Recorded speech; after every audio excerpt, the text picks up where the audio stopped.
Yeah, so our region is predominantly coastal, so there's going to be high winds, there's going to be high salt. A lot of our properties that we've done installations for have been beachfronts, so it's going to have more exposed to the elements than some of the more inland areas.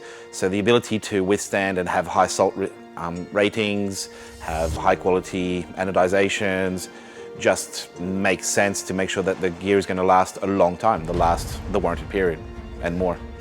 You could be up in the area of Wambara where there's a high volume of trees and there's a lot of vegetation around, so understanding the limitations and restrictions that may imply within your design. Or you may go along the beach down in Kiama where there's going to be high wind aspects, so having a product that is able to withstand the large lift and push amount of pressure that the winds cause. In Landmore, you're going to have drier climate and harsher climate, so choosing the equipment that's going to match your area, understanding your region. And again, it comes down to the point that because we're local, we understand the areas that we're installing in. It's not just a spot on Google Maps. This is our area. We understand.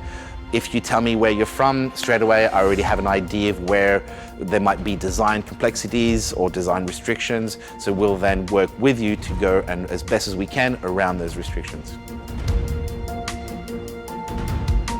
Australia in general is quite a harsh environment, so where it's not soft clouds and rolling hills.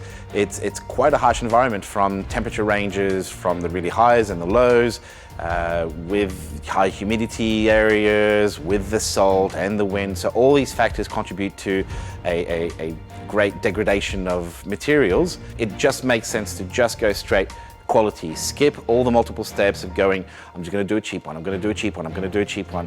Great for quality, then that's it. You're hassle-free.